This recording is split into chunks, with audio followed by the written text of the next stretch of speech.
The strongest hero is betrayed by humanity and reincarnates as an overpowered Dark Lord. Linus was one of the 3 heroes assigned to protect a city that was being attacked by ogres. Ericale starts casting a powerful magic. However, he wanted to eradicate not only the monsters but also the citizens. Then, Terrace would use her power to revive the citizens. Yet, Linus had another idea. He didn't want to see the citizens suffer, so he used his sword to cut Ericale's spell in half. Ericale was confused, but Linus, who was still 12 years old at the time, couldn't see people being eradicated and being brought back to life. He then jumped down and started to fish the ogres one by one. The citizens watched in awe as he sliced the ogres and even wrestled another one. Something was clear: every citizen saw Linus as a true hero and loved him. However, the other 2 didn't like Linus, especially Ericale. And that's why 4 years later Linus was assigned to defeat a monster, being guided by a villager. The villager is pretty happy as they will be helped by Linus, who is considered the greatest swordsman and the hero of the Holy Sword.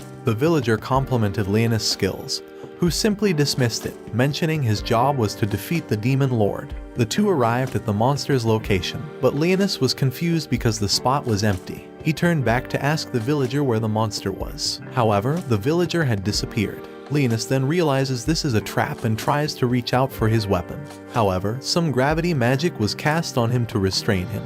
He sees 3 mages around him, and then some soldiers also appear. The soldiers quickly grab some chains and restrain him in the air. The nobles of the kingdom didn't like Linus' power or influence, so they decided to wipe him out. The soldiers quickly ran forward with their spears and stabbed Linus in the chest. He tried to resist, but in the end, he lost all his strength. The soldiers put him down, commented on how their job was done, and walked away. Minutes later, a girl appears before him. She knows he can still hear her, and asks him how he feels after being betrayed by the people he saved. Linus had negative thoughts, yet he couldn't resent humanity for betraying him. She asks what he thinks about this world, but Linus didn't care about it because he was about to die. The girl then reveals that she wishes to rebel against the world. Linus is confused, but she explains that she's Roselia, the goddess of rebellion. She holds his hand, promising to revive him not as a hero, but as the new Dark Lord who will save the world. Since then, Linus slowly started to turn into an undead.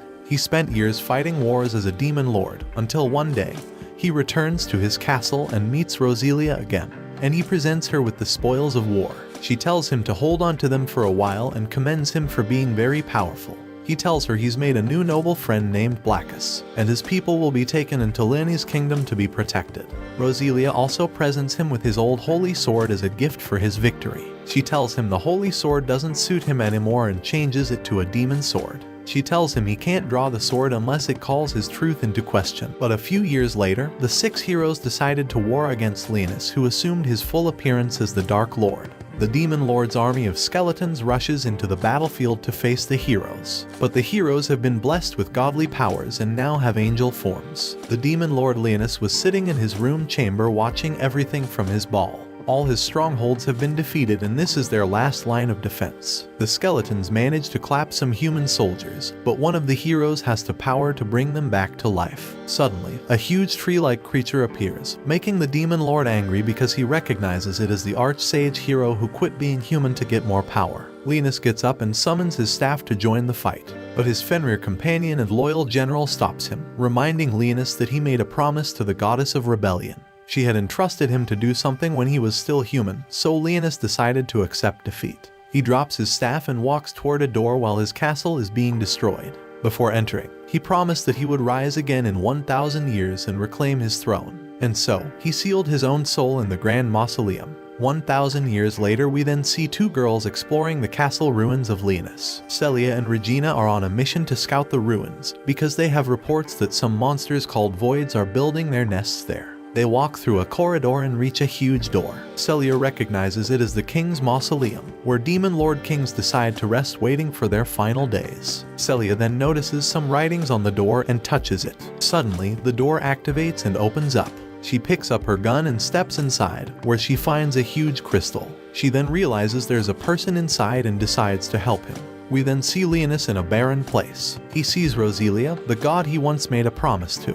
He says that he finally has found her, and she replies that it's been over 1,000 years since they met. Linus explains he couldn't do anything against the god powers given to the heroes, so he decided to seal his soul to keep his promise to her. She replies that she's happy that he still remembers it and walks away into the air. Linus tries to stop her, but she simply says she hopes to meet him again. Meanwhile, Celia is trying to shoot the crystal to rescue Linus, who's the person inside. He complains about the noise and wonders if it's been 1,000 years already. He guesses the reincarnation ritual was successful. Linus then notices Celia trying to shoot the crystal. He realizes she's human and thinks she's trying to rob his grave. So, he decides to show her the power of the reincarnated demon lord. He uses his magic to shatter the crystal and knock her down. He then decides to finish her by trying to rob his grave. But he stops when she asks why a kid would be locked inside the crystal. He looks at his reflections and is shocked to see his new form. He thinks the reincarnation spell failed. But he doesn't understand why, because he used the spell to rebuild his body to a previous form. He expected to be in his demon lord form, but he is now in his human form when he was still a hero. The girl asks him why he was sealed inside the crystal and checks him out to make sure he's not hurt. She then suddenly hugs him, telling him that Big Sister is there to protect him. He initially gets annoyed but eventually ends up falling fainting. He later wakes up and she gives him some cookies. He thinks that his current body is bad because he fainted from something trivial like hunger, but luckily Celia saved him. She then asks if he's fine, introducing herself as a 15-year-old student from the Holy Swordsman Rearing Institute, and asks for his name. Linus introduces himself and thinks he can use her to get information about the current world. She repeats his name sometimes and calls it cute. He gets annoyed because his name once meant chaos and terror, but now a random girl calls it cute. He then realizes that his record as the Demon Lord was deleted from history. She asks for his age, and he replies that he's 10. She then asks if he remembers the void monsters that had taken him away, but he's confused. She then explains that voids are enemies from another world, and that she and her school colleagues are knights who wield swords to fight them off. Linus is initially confused because 1,000 years ago, the enemies of the world were people like him, Demon Lord and the Goddess of Rebellion. He realizes that she found him by coincidence, but she said that the door was sealed until she touched it. He then asks her what year it is. She says they're in year 64, which confuses him. They suddenly hear a big explosion. Celia immediately holds onto Linus, stating she will protect him. An ogre void comes through the door and Celia tries to shoot it down. He gets all annoyed they're destroying his grand mausoleum and decides to use his magic to stop it, just to trip and fall flat on his face. She tells him to back down and shoots the void, but it only tickles him. Suddenly, a laser beam destroys the void's arm and shoots its body down. It's Regina and her huge cannon. The void gets up and Regina changes her cannon form to shoot it in the chest. Despite being surprised to see Linus, Regina simply tells Celia to take away and escape while she holds the void down. The two run away, and Linus thinks nothing went according to his plan. His reincarnation spell failed and he reverted to his human form before he became a demon lord. His grand mausoleum is now infested by aliens, who are destroying everything.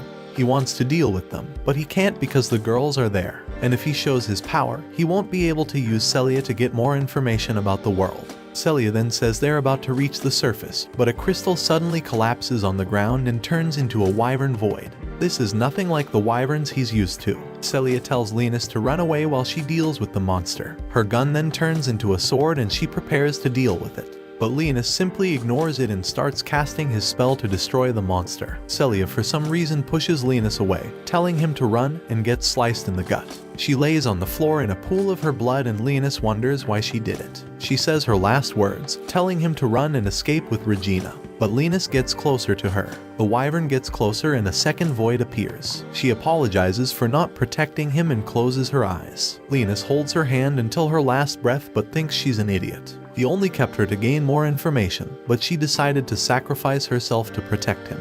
In fact, he could have used his power to easily block the wyvern's weak attack.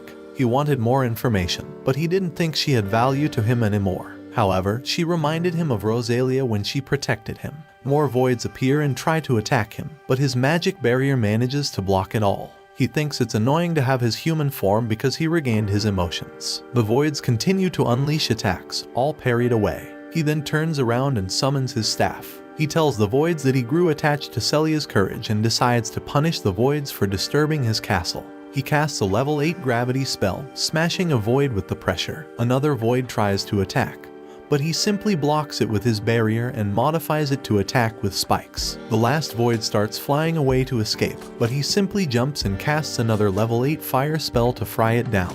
However, there was something he didn't expect. The Void's bones remained after using the spell, something that never happened even against dragons. He thinks it's because his current mana levels are a third of what they used to. He then notices Celia is just barely alive. He normally wouldn't care about human lives because he's the demon lord, but he still acknowledges her because she tried to protect him. He cannot use holy spells to heal her, but he can use all spells related to death. So, he decides to use his power to give her life. He uses a spell that restores all her lost blood into her body, healing her wounds. Meanwhile, Regina manages to finish off the Ogre Void and tries to contact Celia, who's still unconscious. Linus hears it and finds it impressive that humanity's technology managed to advance that much. Celia then finally wakes up and immediately hugs him, relieved he's safe. She then checks her wounds and doesn't know how she's fully healed. She's confused because she's sure she died. Linus then explains he used his holy magic to heal her back, but she doesn't know what magic is. He then realizes Celia and Regina didn't use spells to fight the Voids, but they used their weapons, which was made out of advanced magic. He realizes that in the current age, people can't use magic. Still confused, Celia asks if he used the power of a holy sword, but he doesn't understand. She explains that some holy swords have healing powers in the Excalibur Academy. She believes he can use that power, and believes that's why he was abducted by Voids. She then gives a whole explanation of what is holy swords. Basically, they're powers awakened by mankind to fight Voids 60 years ago. Humanity almost lost the war against the Voids, but children awakened the holy sword power to manipulate fire, wind, and others. He realizes that this power is different from the one he uses, so he decides to hide it from everyone. Regina then arrives, and the girls ask what happened to the Void. Linus lies, saying it disappeared while he was shaking in fear. They then decide to leave the ruins, and Celia asks Linus to join her on her bike, which confuses him. He joins her and they drive back to the academy, while Regina keeps teasing Linus. After a long drive, Linus has finally a view of the city, and he realizes that it's the 7th Assault Garden. Regina asks Linus if this is his first time seeing an assault garden. He replies with yes, describing it as incredible. She then explains that the city is docked there right now, but the city is usually in movement, as it's used on the front lines to attack Void colonies. She explains the city can produce power and food and can also cross the ocean. Linus is confused, not knowing how something this big can move. He decides that he must analyze the human forces before he starts his preparation to restore his Dark Lord's army. After getting into the city, Celia explains that people who can use the power of a holy sword must enroll in the Excalibur Academy. They aren't forced to fight the Voids directly, but they must cooperate during the war. Linus thinks this is an opportunity to learn more about holy swords. The girls then say they will meet him once he finishes his inspection. After they leave, Linus steps into the bathroom and he then calls two names, Blackas and Sherry, who appear from his shadow. Sherry is his personal maid, while Blackas is his most trusted friend, the Prince of the Realm of Shadows. Linus says that it's been a while since they last met, but Blackas asks him about his new form. Linus starts petting Blackas, explaining that due to a mistake, he ended up in his original human body. Blackas mentions this is his first time seeing Linus' hero form. Sherry then finally speaks and reveals that she finds Linus' new form pretty adorable. He gets mad and asks if she's mocking him. The cute girl starts to panic, but Linus lets it off, mentioning he called them because he needs a favor. He asks them to investigate the city, explaining this is a whole different future when compared to the one he imagined. He explains people don't use magic anymore, but they have some strange power. Blackas mentions that he can smell a different type of power. Linus then says that his goal is to regain his Dark Lord army, but they first need to know everything they can.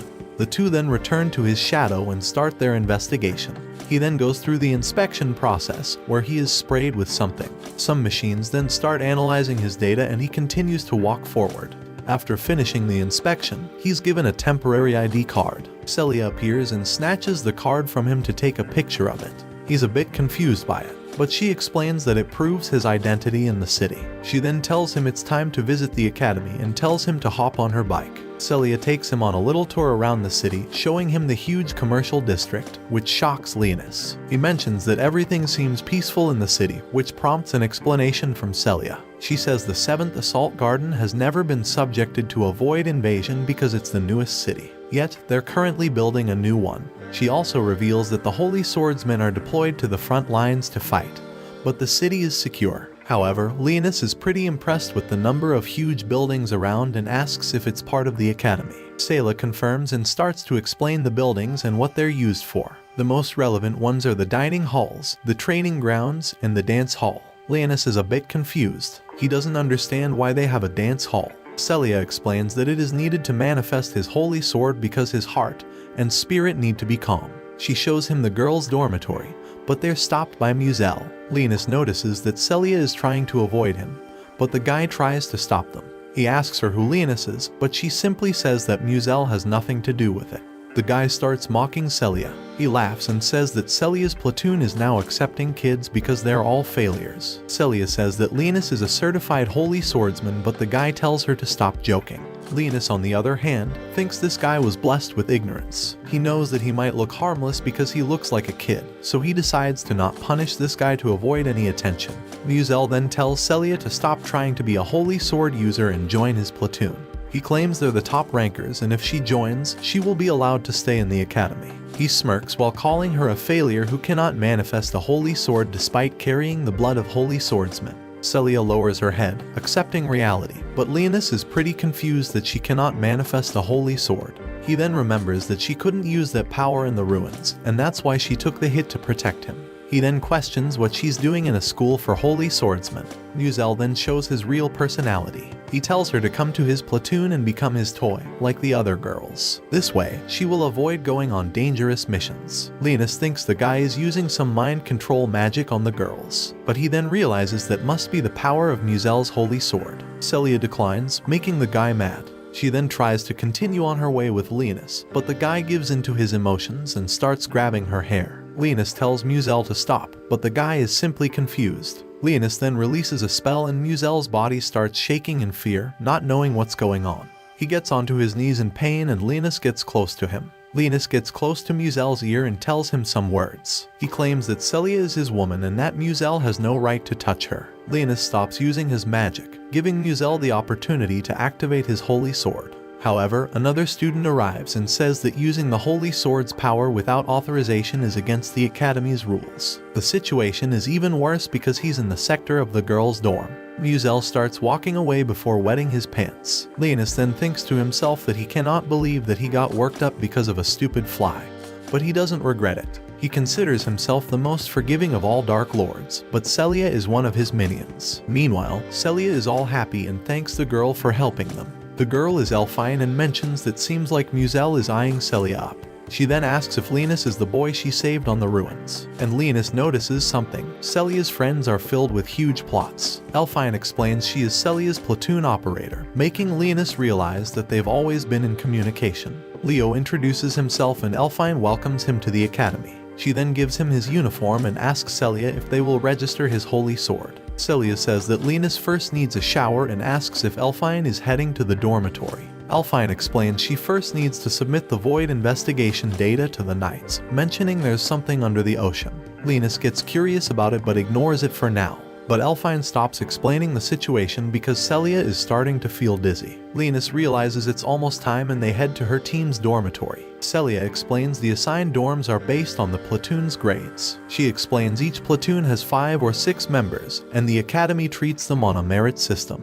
There are tournaments, practice matches, and examinations to decide the ranks of each platoon. She explains her team's dorm has air conditioning, new training equipment, a jet bath, and a sauna. Linus thinks a jet bath is a weapon, but she tells him to get in. He then asks if it's okay for him to enter a girl's dorm, but she says that he's too little, so they wouldn't care. She starts making herself at home, and Linus is confused because she has no sense of shame. She tells him to take a bath and he follows her orders. Suddenly, Celia also comes in. She has no real sense of shame, boys. She then starts to feel weaker and falls. Linus touches his spell mark placed on her body. Her eyes suddenly turn crimson red and her canine teeth get bigger. She tries to reach him with her hand, and he pulls her into him. Upon getting up, she bites onto his neck and starts to feel better. She's confused as to why she had bitten him, but he decides to tell her the truth. He had to use his magic to turn her into his strongest minion, a vampire queen. She gets confused, but he explains that in reality, she is already dead. Later, Celia wakes up on her bed, confused about what happened. Linus explains that she collapsed due to lack of mana, and he had to give her some of his. She doesn't understand what he's trying to say and asks about Linus' real identity. He simply says that he's an ancient sorcerer who resurrected from the crystal, and that he uses powers that have been already forgotten. He also shares that his sorcery can only control death, and he can't really heal or revive her. Linus reveals he used a level 10 spell named Create Elder Undead. To be fair, he wasn't even sure the spell would work. However, she came back as the strongest of all undead minions, the Vampire Queen. She gets worried about being a vampire, but Linus explains that she lacked mana, so she had to drink some of his blood due to her vampiric impulses. She believes his story, and he apologizes for not being able to properly save her. She asks if she can share her story, and Linus agrees to listen. She tells him what happened 6 years ago, how she lost her city to avoid attack, along with her parents. She says that her parents were both holy sword users, who tried their best to protect the city. However, she feels sad because she had to be in a shelter with Regina. Since then, she's been training to awaken the holy sword and fight voids. She then asks him if she can still manifest a holy sword, but he doesn't know about it. He simply tells her that she's now a lot stronger because of her vampire queen nature. She's still a bit worried, but the mood changes when Lena's stomach makes some noise. She laughs it off and mentions that he has already spent more time in a girl's room when compared to eating. They head to the cafeteria where she asks if she can still eat normal food because she's now a vampire. Linus replies she can because she's a high-ranking one. She will recover mana from eating, but it takes too much time, so it's not the most efficient way to regain her strength. They then heard a girl talking to two guys in the background. The guys complain that she isn't wearing the school's uniform and try to take advantage of the situation. When one of them grabs her, she quickly knocks them down with her wooden sword. The girl then tells them off, stating she has permission to dress like that, and the guys start running. Celia quickly runs to the girl and calls her Sakuya. She asks what happened, and Sakuya explains everything. She was supposed to be in a tactical drill, but Sakuya snuck out because it was boring and decided to gamble until she got caught by those two guys. She then focuses on Linus, explaining that Elfine already mentioned him. Celia keeps her version, stating he was abducted by voids and she saved him. Sakuya then introduces herself and shakes his hand. He quickly notices that she's someone who dedicated her whole life to the sword, and wonders how much she has trained. Celia then reveals Sakuya is her platoon's vanguard attacker and ends up paying for everyone's lunch. While eating, Linus asks Sakuya why she's dressed like that. Sakuya explains that's the traditional clothing of her homeland and a memento of her sister. Her village was attacked and destroyed by voids, and she was the only survivor. So now, she's training to get stronger and get her revenge. Linus apologizes for asking about such circumstances, and Sakuya explains that usually, people must wear the academy's attire. But since it's a memento from her sister, she somehow got special permission to wear it. After the meal, Celia and Linus head to the training grounds to register his holy sword. There he meets Alto, the instructor in charge of his examination. She explains she will examine him to determine what type of holy sword he has. Linus simply says he's a support who can do all sorts of stuff based on the situation. He then notices some robots around and asks about them. Celia explains those robots are void simulators. In short, they can copy void combat patterns. Alto tells Linus to fight it since it's set to the low level. He thinks a level 2 gravity spell should be enough to finish this quickly, but that ends up destroying all the robots. Celia and Alto cannot believe it. Alto questions how he crushed that robot and asks if his holy sword is really a support type. She wants to know more about it, and everyone around starts looking at them. She then starts programming the void simulator to a higher level, but they're interrupted by the annoying Muzel. He wants to handle the examination. Linus says he doesn't mind, but he also mocks Muzel by saying he's on the same level as the robots. The guy gets so enraged that he ends up calling his holy sword Harry Potter wand. His pet girls also call up air weapons, but Celia claims that a 5-on-1 isn't fair. But Muzel simply claims that his holy sword has the ability to control others as his weapon. Yet, Linus arrogantly says he will just defeat the 5 noobs. Celia decides to join and help him, falling into Muzel's plan, because he will allow her to help Linus under one condition. If she loses, she will join his platoon and become his toy. Linus knows that Muzel simply wants to clap Celia and decides to take advantage of it. He accepts that condition, but if Muzel loses, he must never bother Celia again. As you know, the guy is so dumb that he ends up being overconfident and accepts. Linus tells her that he won't allow anyone to touch his girl, and Celia starts blushing. Celia then asks Alto for a training sword, a holy sword replica made for training. After setting up their positions, they decided to start. Celia quickly dashes forward and knocks one of the girls down. She then goes for Muzel, but another girl comes to block it. Linus simply watches, thinking that her raw attributes improved since she became a vampire queen.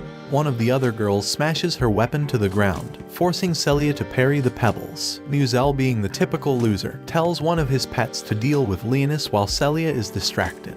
The girl rushes forward and attacks with lightning, but Linus simply uses a low-level spell to block it with his shadow, and then he uses it to restrain the girl. Celia then starts getting the advantage against the two girls she's fighting against. The third comes forward, but Celia takes her down. Celia then decides to deal with Muzel, but he simply uses his wand to stop her from moving. She's a bit confused about what's happening, but he explains this is his real power, the Holy Sword of Dominion. He knocks the sword out of her hands and explains all the dirty things he will do to her later. But first, he decides to deal with Linus, who's a bit cornered. He's still restraining the first girl, but the other three got up and are surrounding him, 4 now with Muzel. Linus thinks he could use a level 2 spell and wipe them out in an instant, but he suddenly hears Celia. She's talking to herself, mentioning how much she wants to protect him. She then begs her holy sword to appear. Her strong desire makes a bright light appear on her hands. The light then transforms into a holy sword. Regina, who was watching, could not believe her eyes. With her holy sword, Celia manages to break free from the restraints. Muzel is clearly your loser who cannot believe what's happening,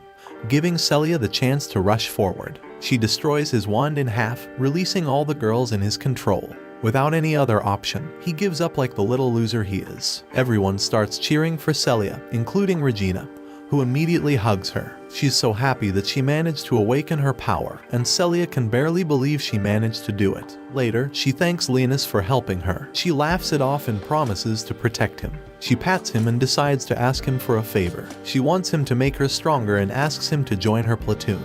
He quickly accepts the deal. They throw a welcoming party, where Regina cooks a huge feast. Elfine then tells Linus to come to her room so she can analyze his skills, and that drives the real conversation to begin. There are no more open rooms in their dorm, so Linus will have to stay with someone. Regina quickly jumps into the conversation. She wants that clap session. She even promises to make him sweets every day. Sakuya also wants a piece of that, despite being out most of the day. Elfine joins, stating she has tons of plot in her room. Linus has so many options, but Celia jumps in between. She considers herself his guardian, therefore she will make sure he's cozy at night. The girls suspect something, but Linus mentions he'd rather stay with Celia, not because the winter is cold, but because that will allow the two of them to keep their secrets, especially because she will need to get mana from his blood. As promised, Linus goes to Elfine's room to be examined. She uses her holy sword Eye of the Witch to scan his data. Linus is impressed about it, but she explains that she lost her holy sword powers and her capabilities are now limited.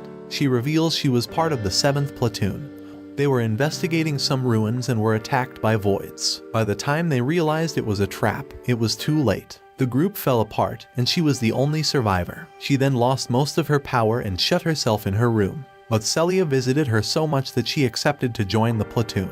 She then finishes scanning his biological data and finds something interesting. It says that Linus enjoys staring at plot. She tells him that being naughty isn't good. He then notices a map on her monitor and asks if he can check it. She agrees and gives him a tablet with the map.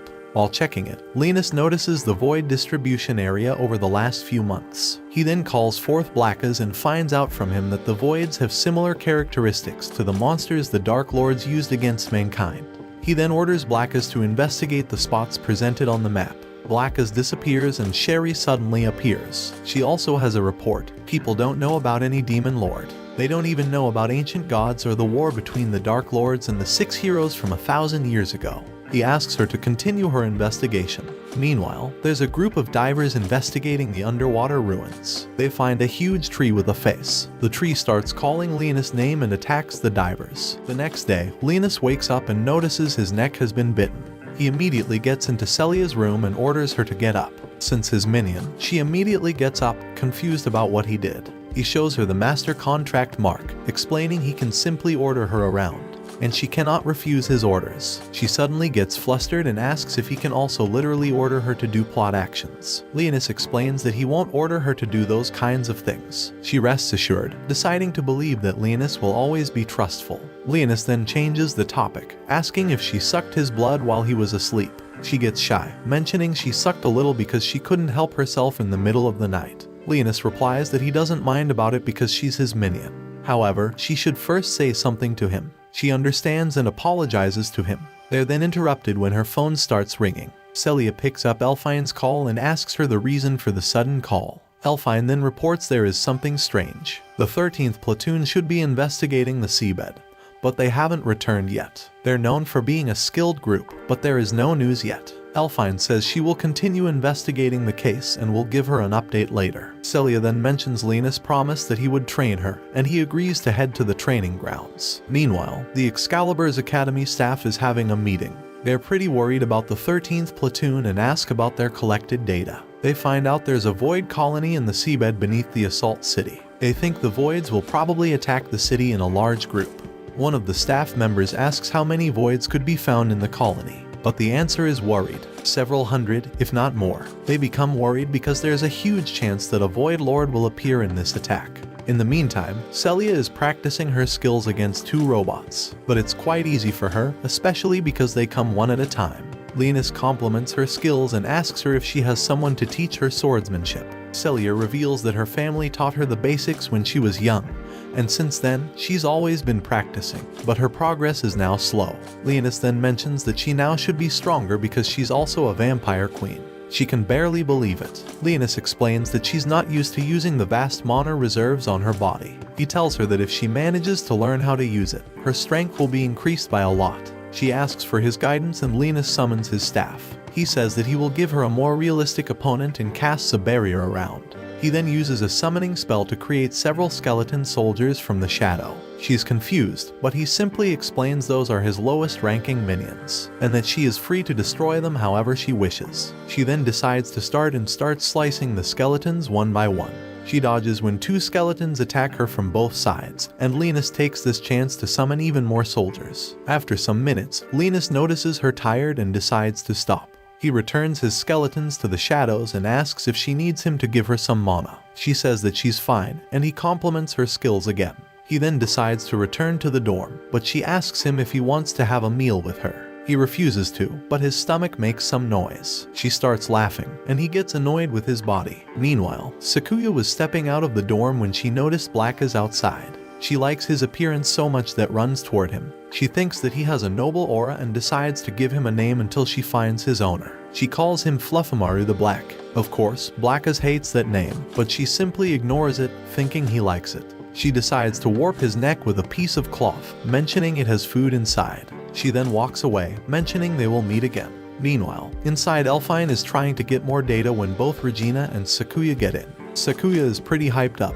mentioning how she just met Blackas. They then focus on the new investigation, as a new group is sent to locate the Void Lord. However, they haven't returned yet. This was an even better group than last time. We then return to Celia and Linus. They're cruising through the city on her bike, heading to get their lunch, but the two later stop by an orphanage. Linus is confused, but Celia explains that it's a restaurant and an orphanage. The orphans quickly step outside, happy to see Celia. She then explains that this place takes care of refugee children with nowhere to turn. Somehow, Linus can resonate a bit with these children because he also was a homeless orphan before becoming the hero. Upon getting inside, Celia apologizes because she couldn't visit them earlier due to her exams. One of the kids sneaks behind her to do something interesting, but Linus gets mad that someone is doing that to his minion. He uses his magic to attack the kid but stops when Celia tells him that it's fine. The owner of the place comes down. She's Frenia. She introduces her to Leo, explaining he's a boy she saved in the ruins. She tells her that he's also a holy swordsman, which makes all the kids cling to him, thinking he's amazing. Celia then tells them that she brought some vegetables and donuts for the kids. The kids get all happy and Frenia mentions she will be preparing lunch soon. Meanwhile, Sakuya wakes up from her nap with a strange feeling. Turns out that there are some vines growing inside the control room of the assault city. We see Arakale's monster form manage to infiltrate the underground in the assault city. Meanwhile, in the HQ of the assault city, there's a report that the huge tree has gone missing. They wonder if it's a void and are determined to deal with it when they find it. They then contact Elfine and allow her to explain the results of her analysis. She explains that she detected something underground in District 62. She also explains that at the same time, there was a magic energy reaction. She then reveals the same occurred minutes later, and after analyzing all the data, she concludes it was caused by a void. Everyone starts to panic, unable to believe a void managed to infiltrate the underground facilities. The data team analyzes the new info with their previous one and explains it's true. The old man is confused and asks why their void detection machine didn't give them any signal. The analyst explains the void produced weak magic waves, therefore the machine didn't react because it was considered a common accident. Suddenly, an alarm rings and the analyst explains something was detected moving in District 31. The old man is confused again, asking why that thing isn't releasing magic. Elfine quickly concludes the void is limiting its power to avoid being detected. The old man rejects that possibility because voids aren't smart. But Elfine bluntly asks him if they found any hints about what happened to the last investigation team. Another alarm rings, this time a report from the stock department. The report states they have found some tree roots in that section. Meanwhile, in Elfine's room, Regina is worried because she cannot contact Celia. Elfine asks if she knows where Celia is and Regina replies that she must be in the orphanage with Leonis. Elfine tracks them through GPS, but Regina asks her if voids did really infiltrate the city. Elfine simply replies yes and tells Regina and Sakuya to stay alert. Meanwhile at the orphanage, the kids are all enjoying their lunch when one of them asks Leonis to show him his holy sword. Leonis is clearly annoyed because this stupid kid just spit on his face. However, there's a kid girl named Chisla who calms the kid down and gives Leonis her handkerchief. Leonis sees her as a kind and well-educated child, but she's clearly crushing on him. She shyly calls him cool for being able to use a holy sword and quickly rushes back to her tomato land.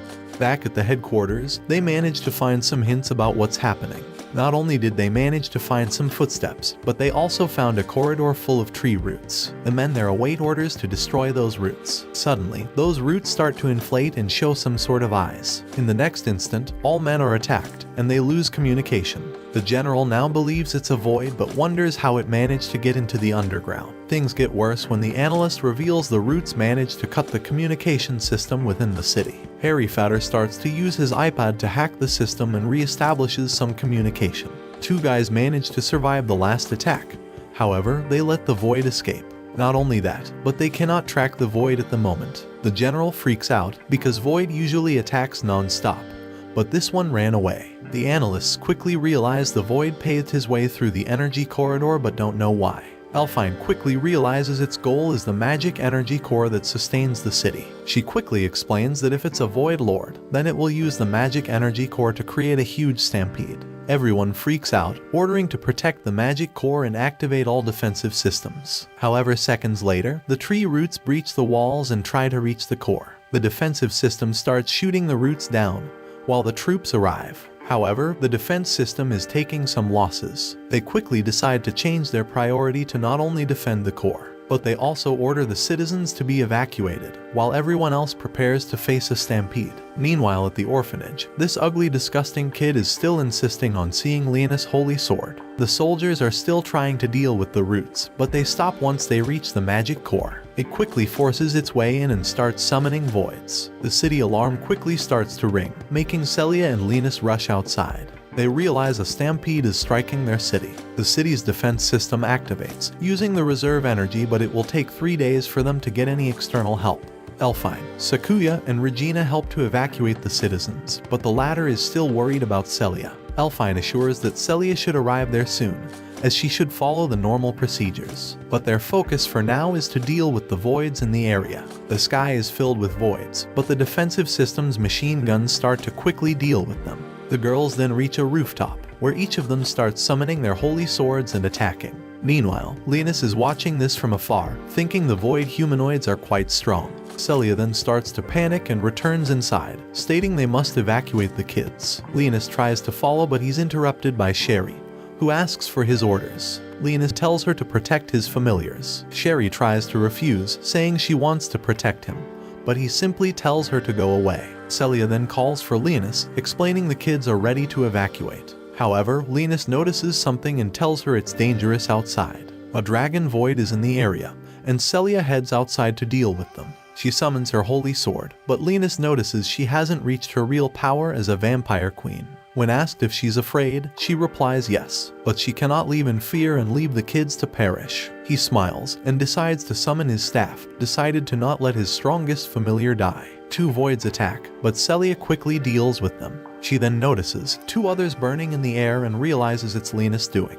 She asks if this is his power, but he simply focuses on the next targets. More and more voids start to appear around the city. Sakuya notices some ogres and dashes in with her sword, making them barbecue minced meat. Regina uses her huge cannon to shoot dragons down, while Elfine uses her stuff to scout the area. Suddenly, they feel the ground shaking and they notice a huge void hydra. Linus then looks at the voids and realizes it's monsters from 1,000 years ago. Even the great dragons were corrupted and became voids. He quickly realizes that if they're as strong as they were back in time, he cannot use low-level spells. He tells Celia to protect him while he casts a high-level spell. She quickly rushes ahead to deal with several voids, enabling Linus to start casting his spell. However, he doesn't really know why he's doing this. He, the great demon lord, shouldn't care about the destruction of a human city. However, he cannot stay still when someone tries to challenge him and his family. A huge dragon appears in front of him, and Linus casts his level 10 spell. Several fireballs appear in the air and crash in the area. Celia is scared because it's raining fireballs, but Linus tells her to stay still. He manages to pin the dragon down, but it attacks Celia with fire. She dodges it, and Linus starts to blame his current body for his low level of power. Suddenly, Blackus appears from the shadow and bites the dragon's neck. Linus uses this chance to cast another level 10 gravity spell, smashing the dragon to the floor. Celia cannot believe she saw Linus defeat such a huge void. Yet, suddenly, the floor starts shaking and collapsing. The three roots appear once again, and they restrain Celia. She's slowly pulled inside the hole. Linus tries to help her, but some roots block his path. The roots then start taking some shape and call for his name. Linus smiles and recognizes the roots as Ericale, one of the former heroes. Linus mentions he didn't expect to meet Ericale 1,000 years later. He summons his staff and casts a spell. Still, the tree dude doesn't fight him head-on and returns underground. Linus realizes Celia is still alive as the mark hasn't disappeared yet. Blackus comes out of the shadows to talk about Ericale and how he's changed after his resurrection. Blackus notices the kids from the orphanage looking at Linus. He wonders why they put themselves in danger and asks him if he has something to do with them. Linus thinks they are afraid of his power. He approaches them, telling them to return to the shelter, but they thank him for protecting them. They beg him to rescue Celia. Surprised they aren't afraid of him, he assures them he will rescue her. He erects a barrier and summons skeleton guards to protect them. Linus walks back to Blackus, who picks up the sound of Celia's communication device. Elfine and Regina are facing off the Hydra and want Celia's backup, but Linus tells them that Celia has been kidnapped. He tells Elfine to get Celia's location using her holy sword, but she tells him to wait for their help. Linus tells her there is no time and gives her a view of the area where Celia was kidnapped. Elfine manages to find her location and tells Linus. Suddenly, Elfine is about to be attacked by the Hydra, but she is protected by Sherry. While heading to Celia's location, Blackus asks Linus why he sent Sherry to help the humans. Linus tries giving Blackus excuses, but Blackus isn't convinced. Linus finally confesses to taking a slight liking to the human, and Blackus is pleased with his answer. Linus uses his magic to break the door leading to the room holding Celia. They both burst into the room where they find the branch dude. Ericale is holding Celia hostage, and Linus tells him it's time to return his minion. Linus launches his flame magic, which burns the vines, but Ericale regenerates quickly and asks Linus how he's still alive. Linus tells him he never perished, but he just sealed his soul 1,000 years ago. Ericale tells him the world has changed since then. He claims the world needs to be rebuilt, along with the empty star. Linus asks him about the empty star. Ericale tells him he has been chosen to be a bringer of good tidings. Several eyes open from Ericale's branches, making Linus realize that Ericale defeated the priests of the Sacred Order. Linus calls out to Celia and she responds to him from behind the main branch of Ericale.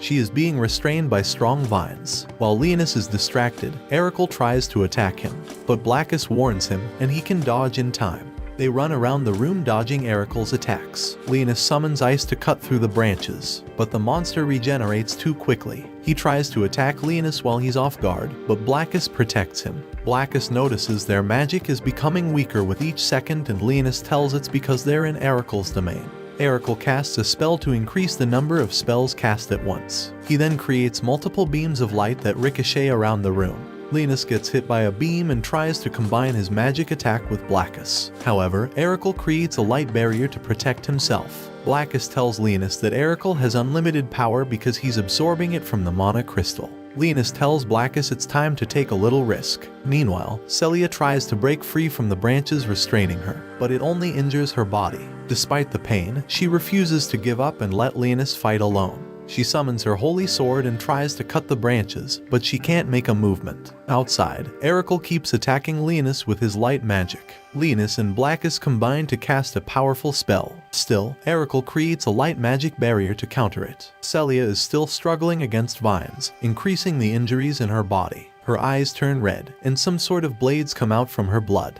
The blades cut through the branches, allowing Linus to find her precise location. He then throws her communication device covered in his blood, piercing her chest. And with that, Celia finally gets free from the vines, awakening as a true vampire queen. She cuts through the branch in front of her and returns to Linus' side. Blackus tells Linus he needs time to recuperate and steps aside. Linus reunites with Celia and he praises her for mastering her vampire powers. She thanks him for supplying her with mana so she can join the fight. Erekle heals his wounds and tells Linus he will crush him to dust. Root Guy casts a huge light magic with his multiple spell chanting skill. Blackus realizes the tree wants to take the whole city by casting multiple level 10 spells, but Linus won't allow it. He tells Celia he's going to take Erekle down and asks for her protection.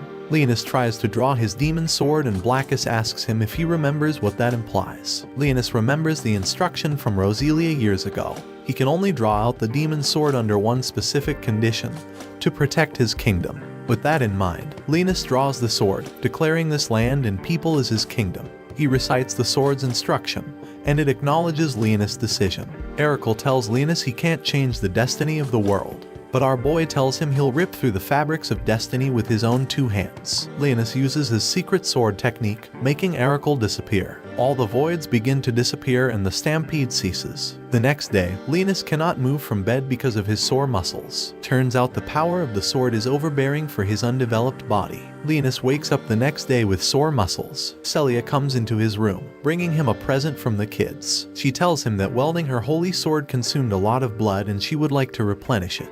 He teases her about her self-control, and she tells her she can have a little. However, the girls step into his room and find them in this situation. Celia explains to them that it's just a big misunderstanding. In the aftermath, the city was devastated by the stampede, but it's slowly being rebuilt. Since the power plant was destroyed, solar panels were built to produce mana. Linus tries to access the information vault, but a spirit tells him he needs permission. Linus is surprised that Spirit still exists, and claims to be a student at the academy. Regina closes his eyes from behind and plays a game of Guess Who, but Linus guesses correctly. He pulls away, telling her they are in public. He asks her if she tailed him just to tease him, but she tells him she came to return something and bumped into him by accident. He tells her he came to do some research on an ancient language. He tells her he hopes the language will help him recover his memories as an excuse. She feels for him and assures him she will grant him access. She approaches the spirit and asks it to let them through. The spirit tells her she doesn't have permission, but she uses a trick to make it grant them access. Regina tells Linus to keep her trick secret. Linus finds out the spirit is man-made and asks Regina what happened to the original spirits. She tells him there are rumors that they lurk in forests. She finds references for the ancient language in the vault and points Linus at them, telling him he can only read the books in the vault. They get a message from the administration inviting them to the commendation ceremony, hosted by Alteria, the imperial princess. Linus is happy about it because he can use royalty as an excuse to ask questions about the human empire. He gets a call from Celia asking him where he is. He tells her he went on an errand but will meet her at the harbor. Regina leaves him in the vault. Meanwhile, in the outskirts, a black lion called Bastia tells his gang will kidnap Alteria during the ceremony. Racht agrees with him, saying they can use her to bargain for the freedom of their imprisoned brethren. Jerder is angry the human locked them up. Elsa asks Bastia if they would be able to hold up against the holy swords of the humans. Jerder starts arguing with her and Bastia tries to calm them down. A stranger tells them they lack solidarity. Jerder asks her why she is mocking them, and she tells him she's offering her assistance because she shares their resentment. Racht asks her if she would help them capture the princess, and she tells them she will give them powers greater than a holy sword. She brings forth a demon sword and gives Bastia great power, which allows him to make his own demon sword. Racht confuses it for a holy sword, but the stranger tells her it's a demon sword that can be wielded by anyone.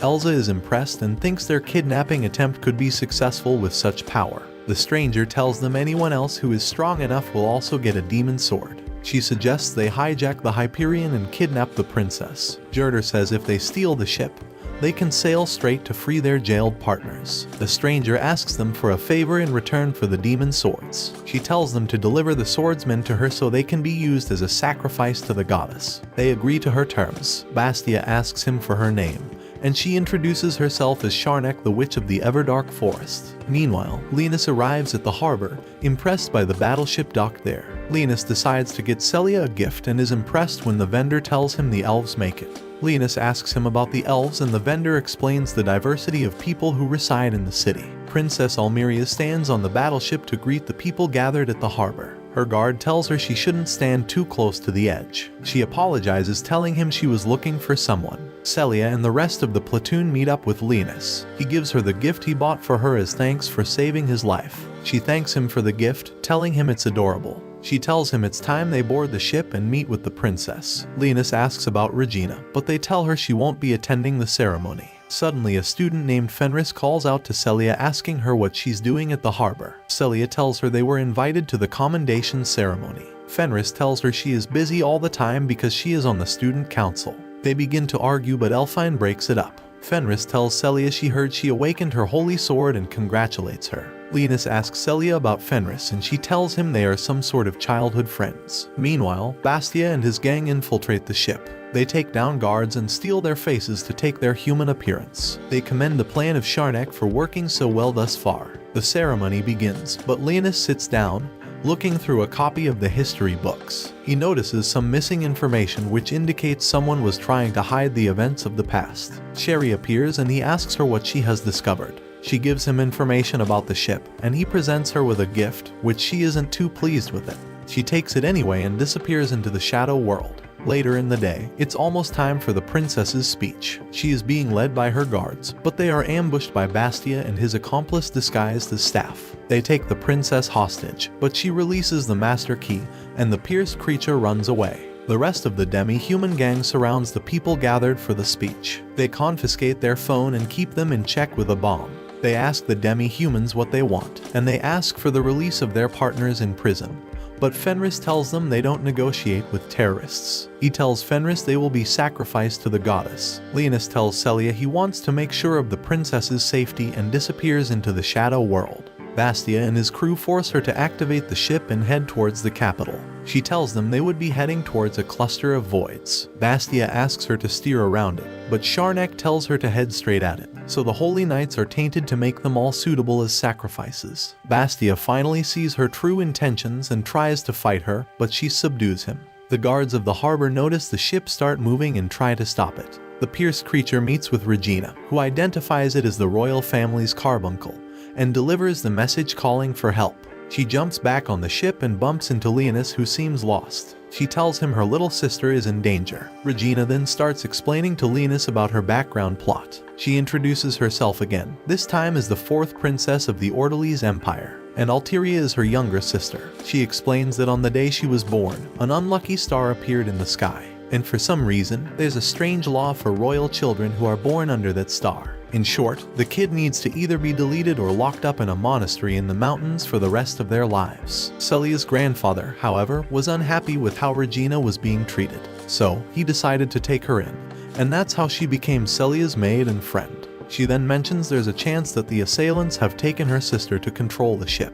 Linus is confused, but she reveals the royal family are holders of the power of the spirits, and the ship's navigation system is an artificial elemental, which can only be commanded by royal blood. In short, Alteria is the Hyperion itself. With that information, Linus decides to recapture the princess. He mentions Celia and the others should be fine despite being held hostage in the hall. Regina gets shocked, but Linus replies they're the ones who can do it. He thinks the carbuncle should know the way to the main bridge, and Regina lets the spirit lead their way. Meanwhile, at the party hall, Fenris tries to talk to the beastmen, asking how they even got there. But the wolf guy smiles, mentioning they just used his holy sword. Elfine takes this chance to tell Celia that she already analyzed the bomb. Celia is a bit confused about how she did it, and Elfine explains she hid her holy sword behind the chandelier. She then reveals the bomb isn't reactive type. That means that the holy sword user must send magic power to activate it. The only problem is that it cannot be neutralized, only delayed. And to add more salt to the injury, she can only delay it for only 1 second. Celia thinks that if they work together, they can easily deactivate the bomb. She looks around and notices a fork. She decides to poke it into her finger, making her bleed to activate her vampire queen power. Meanwhile, Regina and Linus manage to reach the main bridge, but it's empty. Well, technically is filled with corpses. Linus wonders where they took the princess. Regina then picks up Carbuncle, mentioning there's a chance where they can create a link to talk with Alteria. However, she isn't sure if she can form that link. Linus tells her that she can do it because he believes in her. After all, she wants to protect her little sister. She returns to her relaxed state and decides to give it a try. She holds the carbuncle and concentrates, trying to talk to the princess. The princess replies, asking who Regina is. She lies about her identity, mentioning she also can use spirit power, and asks where the princess is. The princess simply means she's being taken away and begs Regina to focus on saving the people inside the ship instead.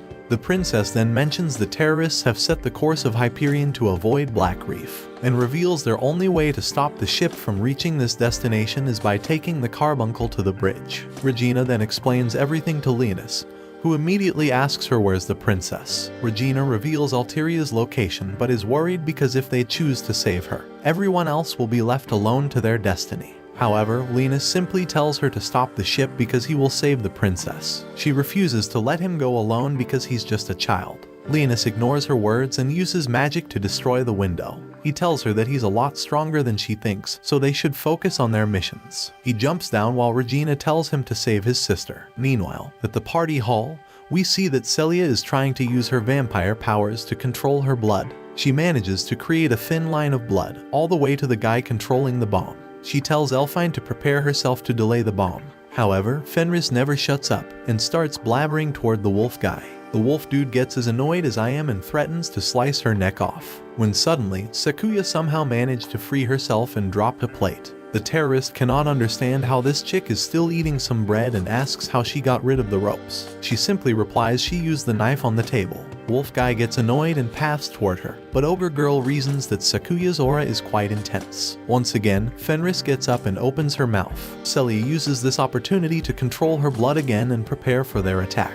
The wolf dude doesn't wait, he attacks Fenris, who somehow manages to dodge, pulls out some judo moves, and restrains the guy on the floor. Wolf guy isn't happy about it and tells the other dude to blow the apple. Elfine uses her ball to delay the spell, enabling Celia to use her blood and destroy the guy's wand. Sakuya follows up by pinning Ogre Girl against the table, and Fenris summons her ice wolves to freeze the wolf dude. Celia takes this chance to summon her holy sword to attack the guy and finally destroy the apple. However, she has some complaints about how Fenris almost ruined their plan.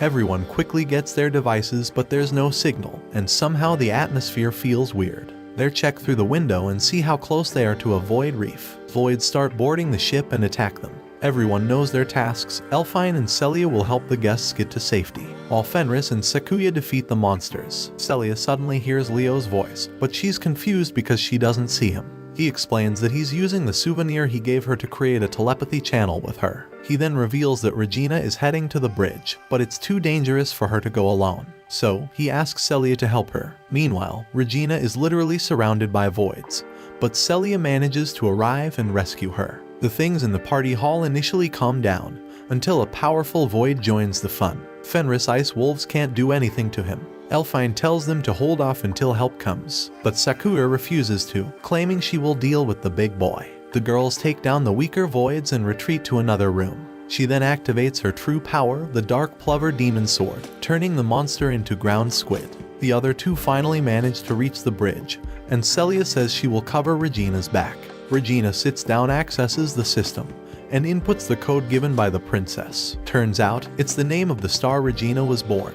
Alteria never met Regina, but she didn't want to ever forget that she had an older sister. In her thoughts, Regina thanks her sister and tries to take control of the ship's system.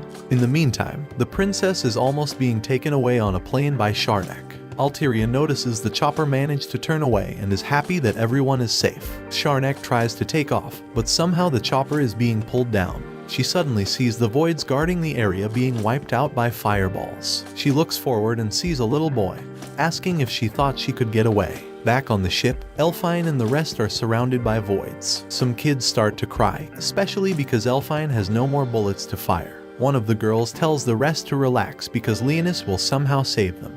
The monsters prepare to attack, but they're suddenly sliced into pieces. It's Sherry, who also gets the chance to get a snack and disappears from the shadows. She simply mentions this is the payment for putting their faith in her master. Meanwhile, Sharnak steps outside and asks who Leonis is. He replies that she will pay for the crime of messing with his kingdom and introduces himself as the Demon Lord. She gets annoyed, calling him just a kid mocking the name of Demon Lord. She uses a fire spell to attack, but Leonis easily blocks it, calling it disappointing. Sharnak cannot believe her eyes, mentioning he just used the secret art of the legendary Demon Lord. Leonis confirms it and uses his shadows to restrain her. He questions her objective, to which she replies is to create a demon sword. She then mentions gaining the favor of the goddess, making Leonis confused. He claims that gods perished 1,000 years ago and asks for its name.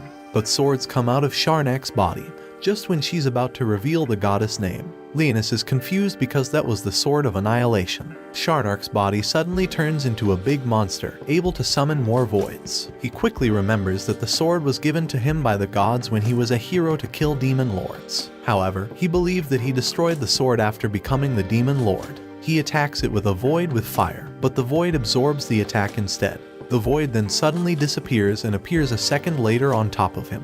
Leonis manages to dodge but notices the smaller voids are trying to take the princess. He destroys them but enables the huge void to attack him. However, Regina, who's controlling the ship, watches everything from the surveillance camera and activates the defense system. The ship starts shooting the void with not only bullets but also missiles. One of the missiles has Celia inside, who came to help him. More voids are summoned, and Leonis asks Celia to get him some time. She cuts her own flesh to create some blades and deals with every small void around. Leonis uses this chance to pull out his demon sword and uses his strongest attack to vanish the Void Lord away. In the aftermath, Celia, Sakuya, Elfine, and Fenris are commended by the princess for their efforts to protect everyone. Alteria, however, notices Leonis is missing. Celia explains he's recovering from his injuries, and the princess tells her to thank him, along with the girl who can use spirit magic. Meanwhile, Leonis is lying on his bed, feeling sore when Regina steps in. She asks how he's feeling, and mentions she prepared some apple pie for him. She mentions she will feed him some, but he rejects it. She then decides to reward him for his effort with a little peck. Leonis gets embarrassed, and Regina tells him to keep it a secret from Celia. Under the princess's orders, the soldiers find the underground hideout of the demi-humans. The soldiers get in and tell them not to resist, but an ominous voice warns them not to be so confident and casts a spell that turns them all to stone. Leonis then appears, wearing a skull mask, and orders the demi-humans to get on their knees. He introduces himself as the true ruler of the world, Zal Vadis. He tells them to swear loyalty to him so he can grant them a place of refuge. The demi-humans give in, and Leo gives them a new name, the Devil Wolves. He then creates a labyrinth using magic and tells them to retreat there and prepare to resist the Empire. He then gets Celia's call and teleports away to avoid his identity being exposed. Celia tries to look for him in his room but finds Sherry instead. She blinks and suddenly Sherry is gone, leaving the room empty. Leo appears back into his room, happy he was able to recruit the remaining demi-humans. Regina brings in some food and they all have their breakfast. Celia tells Leo to eat healthy and he wonders if she's trying to make his blood more palatable for her. Suddenly, Regina tells everyone she thinks their dorm is haunted by phantom dogs and a ghost maid. Celia tells Regina she saw the ghost maid. Leo is convinced it's Sherry, but he tells Celia it was her imagination. Celia asks him where he went, and he tells her he went for some solo training. Meanwhile, a guy picks up the demon sword left by Sharnak and offers it to the goddess. The sword disintegrates, making him wonder who brought Sharnak down. Celia's platoon is summoned for a mission. They are told that a city that vanished into the Void territory 6 years ago just appeared. This city, called the Third Assault Garden, is Celia and Regina's hometown. The city was heading towards them and it would reach their location in 7 days. The officer tells them distress signals were sent from the city, and they wonder if there are survivors. Therefore, Celia's platoon is tasked with investigating the city. She tells them to check for survivors, investigate how the distress signal was sent, and shut down the city if possible. They leave for the location the next day. Leo leaves Blackus behind to watch his kingdom and asks Sherry to accompany him. During the ride, Leo sleeps off and dreams of when Roselia told him in the past that she would disappear and be reincarnated 1,000 years into the future. Leo promises to track her down no matter the form she takes. He wakes up just as they are arriving at the city. They split into different groups to investigate different parts of the city. Leo goes with Celia while the other three go together. Leo asks Sherry to follow the other three and look after them. Celia arrives at a place and recounts her experience. At that moment, a void alert goes off and they are attacked. Celia is pinned under a lamppost as a huge void emerges from the fog. Suddenly, a girl named Arl, one of the 6 heroes, appears in the middle of the city. She's surprised this is how the future looks in 1,000 years. She doesn't know why she was sent to this particular period, but she knows the goddess would soon be born. She looks around the city and she's not familiar with its technology. Suddenly, the other guy walks up behind her and explains the technology. He introduces himself as Nefekes Void Lord. Arl asks him if he came from the past as well. He tells her he knows she's there to destroy the goddess vessel. Arl assumes he's the guardian of the vessel and tries to attack him. However, Nefekes disappears, telling her she'll need to leave as he summons a huge void to keep her company. Meanwhile, the void attacking Celia is about to finish her off, but Leo teleports her underground to safety. He engages the void in a battle of spells, but the void can block low-level magic. Still, Leo decides to take it ducking seriously and uses level 9 magic to destroy the void. Leo rejoins Celia, telling her he was able to defeat the void. Celia tries to get back on her feet, but Leo tells her not to push herself too much because even with her vampire abilities it will take time for her to heal. Suddenly people appear behind Celia and Leo thinks they are voids. Celia notices the Duke's crest on their uniforms and one of them introduces himself as William Richmond. He's the head of the Order of House Crystalia, which is under the command of Celia's father. He tells her though he's a ghost he hurried to her side to protect her. Leo notes that he hasn't experienced the phenomenon of ghost dwelling in battle sites in the present day until then.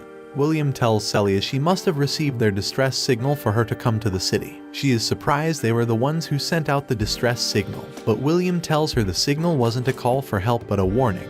He tells her history may repeat itself if things are left unchecked because a new Void Lord appeared in the ruined city. He tells her the Void Lord is gathering power from the city's power plant, and Celia tells Leo they need to hurry over there and find proof. Leo tells her she needs to rest, but William offers to give her a ride to the castle in a ghost limo. Leo tells her he doesn't trust ghosts to drive within the speed limit, so he summons skeleton horses which pull the car. Meanwhile, the other 3 girls bump into Arl. Regina thinks she's a survivor and tries to check on her, but Sakuya pulls her back when she sees Arl's sword. Sakuya offers to take care of Arl, who mistakes the girls for Nefekes minions. They engage in a sword fight, but they are evenly matched. Sakuya almost gets a lethal strike with a swift move, but she doesn't want to hurt Arl, so she stops. She tells Arl she would have won if she was not wounded. Meanwhile, Celia is feeling better, but she asks Leo for some of his body juice. She jumps on him and starts drying him up when Elfine contacts her. Elfine asks her about the battle with the Void and Celia gives her the report. She also tells Elfine that a Void Lord might be hiding in the city and could be tampering with the power plant. Elfine tells her they are treating a survivor and they decide to regroup at the Crystalia estate. Celia asks for a little more body juice, but Leo presents her with a dress that increases her strength with her vampire mana. He tells her to use it wisely because it will drain her mana rapidly. Celia asks him why he suddenly gave her the dress and he replies that he doesn't want her to get hurt. He then gives her skeleton chains as good luck charms. Back to the girls, Regina finishes treating Arl. Elfine asks her why she attacked them as soon as they met, and she tells her she mistook them as allies of the Void Lord. Elfine looks through the Third Garden's database, but she can't find Arl's name. She asks her where she came from, but Arl asks them what they are doing in the city. Elfine answers the question, making Arl realize that humans still have a place in the world after so much time. Elfine then repeats her question, but Arl simply answers she must complete her task of defeating the goddess. Arl tries to continue on her own since they are not her enemies, but they stop her from moving alone. Her stomach growls and Sakuya gives her some snacks. Sherry is watching over the group, wondering what Arl is doing 1,000 years in the future. Meanwhile, a Void meets Nefekes and reports that one Void was taken down. Nefekes wonders who took down his high-level Void and decides it's fine for him to act. Leo and Celia arrive at her home, and Celia is flooded with memories of her past. They walk into the castle and Leo sits on a comfortable chair which reminds him of his throne. Celia goes upstairs and she is flooded with even more memories. She explores the castle grounds and she's eventually moved to tears. The ghosts reconstruct her father's room, and she recalls her father reading her a story about the demon lord and the hero. Suddenly, Nefekes' voice snaps her out of her memories. Nefekes tells her he didn't expect to see a young lady there. Celia asks him if he's a survivor, but he is annoyed she mistook him for a human. He starts casting fire magic and attacks her. Leo hears the noise upstairs and runs to check on Celia, who's knocked out. While knocked out, Celia dreams of a past event when her father asks her to get to the shelter with Regina. Celia tells him to come along with her, but he tells her he needs to go and fight to protect the people of the city. He tells her that's the duty that has been entrusted to their house. Celia asks him if she can join him in the fight, but he tells her they can fight together once she awakens her holy sword. Her father reminds her of the story of the evil demon lord. He tells her that he believes that one day, the evil demon lord will appear and help them defeat the voids. Celia wakes up to find 3 undead standing in front of her. Nefekas thinks that his level 3 magic can defeat a giant, but it's too much to deal with a human. The dust then clears out and he's shocked to see undead warriors. They tell Celia they will protect her. Nefekas apologizes for mistaking her as a mere human when she can invoke undead soldiers. He decides to test her defensive abilities, but Leo comes out of nowhere and casts a fireball at him, knocking him down. Celia asks him who the undead swordsmen are, and he tells her they were the keychains he gave her earlier. The undead warriors introduce themselves as the 3 heroes of Ragnas while striking some Power Ranger poses. They tell Leo to rest easy because they will protect Celia. Nefekas gets back to his feet, telling Leo he would have been done for if he was a mere human. Leo recognizes him and wonders what he is doing in the future. He launches a fire attack at Leo, but he counters it with ice that restrains Nefekas. Nefekas asks him to identify himself, but Leo tells him to answer his question first. Leo asks him what he's after, but the ground suddenly rumbles. Nefekas laughs and tells Leo the vessel has played her role, and the goddess has come back to life. He tells Leo his services are no longer needed because the world will crumble to the might of the goddess. Leo tries to stop him, but he vanishes away. Leo wonders what Nefekas is doing in the present and if he awoke Rosaria. The symbol of the sacred order is cast into the sky and the undead warriors tell them they need to evacuate the building. A huge creature appears, and William tells Celia to get to safety. Several void creatures move around as the hymn of the sacred order plays. Leo recognizes the hymn and he identifies the creature as the remnant of Saint Terrace, one of the 6 heroes. Celia reports to the other 3 and they immediately swing into action, leaving Arl behind with some food. They launch a missile which releases a backup signal. The void creatures swarm around the city as the other 3 decide to meet with Celia. Celia and the undead warriors keep fighting the voids, but any damage they regenerate any injury inflicted on them. Regina and Sakuya are having the same trouble with the voids who attacked them. Elfine does a scan, and she tells them the head is the creature's weak spot. Leo tells Celia the same thing and they can now easily defeat the voids. Saint Terrace moves towards Leo and Celia. Leo is happy she's saving them the trouble of going to her to bring her down. Celia, Leo, and the undead warriors keep attacking the endless wave of voids. Leo decides to bring an end to the wave of voids and casts a huge magic spell on Saint Terrace. She is melted by the spell, but she regenerates. Leo is surprised she withstood such a level 10 spell. She casts a level 11 spell of her own and Leo puts up a defensive barrier. She releases several magma stones which destroy everything around her. Leo tells Celia he's going to finish off Saint Terrace and asks her to watch his back. The undead warriors and Celia protect him from the voids as he jumps and draws out his demon sword. He tries to strike at Saint Terrace, but the sword starts resonating. Suddenly, Rosalia's voice comes out of Saint Terrace, asking if he wants to use the sword to kill her. Leo doesn't understand what's going on as the voice tells him he can't use his sword to bring her down. Leo strikes at Terrace, but the strike is blocked and she casts a spell that shoots light arrows in every direction. Leo is hit by a light arrow, and he's knocked to the ground. Terrace prepares to cast another spell, but Celia summons the dress Leo gave her, leveling up to waifu material, and uses blood magic to immobilize Terrace. The undead warriors protect Leo from the void and Celia picks him up. Leo remembers promising to find Rosalia if she ever resurrects. He wakes up in Celia's arms and tells her to run for her life. She hugs him and tells her to drink his body juice so she can run. Instead, she pours her mana into him. Leo remembers Rosalia asking him to make a promise. She wants him to kill her if she comes back as something else in the future. Leonis refuses, but she urges him to remember and find her real body through the guidance of his demon sword. He's now convinced it was not a dream, but a memory Rosalia sealed away until the right time. Celia is still trying to use her blood to inject mana into Leo's body, but he keeps remembering the moment when Rosalia asks him to kill her with the demon sword if she turns into something different in the future. She tells him that by doing it, he will be able to find her real self, and the demon sword will lead him to his destiny. Leo finally wakes up and realizes that Rosalia had put a seal on his memory to forget his promise to her. However, he refuses to give up and gets up to see Terrace regenerating.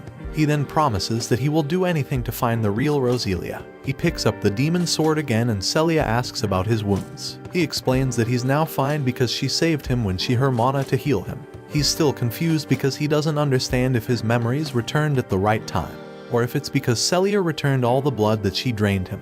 He then turns to Celia and she can rip part of her dress and give it to him. She complies and he uses it to fully heal his wounds. Terrace then starts getting up and the two prepare to fight. However, they're stopped by William, who also wants to lend his strength. He asks if Leo has a way to use his magic to put their souls to rest. They feel like they fulfilled their job as knights of Celia's family. Celia asks if he can do it and Leo confirms he can. One of the knights explains that some knights' souls were turned into voids when Terrace appeared 42 days ago. Linus looks around and sees several soul orbs. He realizes that Terrace turned into a void lord on the same day that his seal was broken.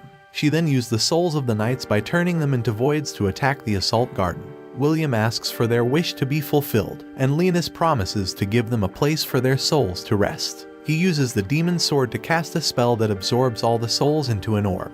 The knights thank him for fulfilling their last request, but Leo explains that he wants to ask for a favor. He wants the knights to help them. He then summons several skeleton knights from the ground, and then merges the knight's ghost form with these new bodies. William realizes that he can now fulfill his job as a knight. Leo then turns to Celia and explains that he still hasn't recovered enough power to defeat Terrace. That's why she and the knights must find a way to buy him some time, especially since Terrace will summon several other voids. Celia tells him to leave it to her and raises her holy sword. She then uses her own blood to create several spears for the knights. Every Skull Knight starts getting hyped out to fight. Meanwhile, Elfine finishes making the preparations with her team to fight the Void Lord. They prepare to leave on their bikes, but Arl stops them. She asks them to take her as she wants to join the fight. Regina mentions that would be stupid because she's still injured. Suddenly, a void comes toward Arl, but she deletes it with a simple swing. The girls are impressed, and she explains that she's the only strong enough to defeat the Void Lord. She then claims that her holy sword was born to destroy those monsters. Sakuya then comes forward, stating that it would be easier to defeat the Void Lord with her power. She tells Elfine to allow her to join them, and if something goes wrong, Sakuya will find a way to protect the girls. Elfine accepts and they prepare to head out. Back to Celia, she's fighting the voids alongside the soldiers. Every single one is capable of dealing with the monsters. They're trying to give Leo as much time as he needs to recover his power by absorbing the remaining lost souls. However, he feels like it is taking so much time. Meanwhile, the girls are driving to meet Leo and Celia, but they notice the quantity of voids around. Elfine says she will use her power to drive Regina's bike, allowing Arhadas to attack the flying voids. Regina accepts the orders and summons her cannon to shoot the beasts. One of the voids focuses on Elfine, but Sakuya slices it in half. Celia then tells the knights to move forward while keeping formation. However, she doesn't notice a void attacking her from behind. One of the skeletons defeats the void, while another manages to catch her. She notices she isn't injured, and they explain that it's because she has the Vampire Queen's power. She thinks that's mostly due to her dress, as Leo explained that it would help her control her power. She flies back up to continue the fight, mentioning that she must do everything to protect Leo. The skeletons for some reason also start flying and defeating several voids in midair. That's when you realize that a single skeleton is more powerful than the average student. Celia then notices something on her back. Leo is absorbing a huge quantity of souls and the ball has become huge. The Void Lord looks at him and starts casting several magic circles. He knows this is bad because he still needs more time to use his full power. Terra's magic circle then changes direction toward them. Leo yells at everyone to run away and take cover. Terrace then activates the magic, launching several magma balls toward them. However, everyone grouped up in pairs, one using magic to create a shield, while the other flies them away. Celia asks if Leo is okay, but he explains that he's fine, he just needs a bit more power. Meanwhile, Elfine and the girls watch everything from afar and she tries to contact Celia. Regina wonders if everything is okay, but Elfine isn't sure. Suddenly, a huge void appears behind them. Regina tries to shoot it down, but it deals no damage. The void activates some power, creating 4 laser beams. But suddenly, a whip catches its arm and thrusts it into a building, destroying it. Turns it at Sherry, who simply puts it as she completed her task as the Demon Lord's maid. Back to the battle, the skeletons are doing their best to defeat as many voids as possible while Leo is finishing absorbing enough power. He creates a huge ball, however, Terrace creates another spell with several magic circles. Leo then slowly starts transferring the souls into his demon sword. But for some reason, Terrace forgets about her magic circles and decides to pick up a building instead. Since Leo cannot move, Celia combines her vampire queen powers with her holy sword to slice it in half. Leo then remembers Roselia's words and realizes the truth. She asked him to kill the future fake version of her and find the real goddess. He finishes charging the sword with the power of the souls and activates his power. However, Terrace activates a divine shield. Leo is surprised by this, but he has no other option. Meanwhile, the girls are finally getting near Terrace and Arl gets up, charging up her attack. Sakuya tells Elfine to get them closer and everyone prepares to attack at the same time. Sakuya and Regina use their holy swords to open a breach in the barrier, giving Arl a chance to cast her attack. The attack hits Terrace, who deactivates the barrier. Linus is confused about who is able to do it, but he doesn't have time to wait. He uses all the power that he has been storing and casts it on Terrace. The Void's body slowly starts disappearing and Celia cannot believe her eyes. She remembers her father's words, mentioning that he believed that one day, the Demon Lord would appear to protect humanity from the Voids. The Voids start disappearing, followed by Terrace. The assault city then stops moving, signaling their victory. In the aftermath, the Knight's souls leave the skeletons' bodies. William tells her that he is proud to fight alongside Celia in their final moments. Celia then mentions he would be prouder if he fought alongside her parents and sister. However, before disappearing, William mentions that she's the last survivor of the family and should make them all proud. The girls arrive, and Celia runs towards Regina's arms. The group is happy to see everyone is safe, and Sakuya explains that Arl helped them destroy the divine barrier. Some choppers arrive, and Fenris is happy that Celia and the rest are safe. They quickly step inside and Linus is now sure that Arl is the one who destroyed it. However, he doesn't understand how a hero from 1,000 years ago is still alive. Celia asks why he looks so worried, but he replies that he's fine. He notices a book in her hands. She explains she found it in her father's study, so she decided to bring it as a memento. However, she cannot understand the language. She mentions that her father could read it, and the book talks about the Demon Lord. Leo is surprised, and she explains the legend of the Demon Lord, mentioning that he was once a hero. Leo's reaction almost gives him off, and she asks why he's active like that. However, he manages to brush it off. After returning, Leo tells Blackas about Nephikas and to investigate. He explains that he caused this whole situation with Terrace, and that he must know something about Roselia. Sherry also reveals her concerns about Arl and tells Leo to be careful. However, she also mentions that Leo gave Celia a dress. He asks if there's a problem, but she looks at her maid outfit and calls him an idiot. Watch this next video. See you on the next one.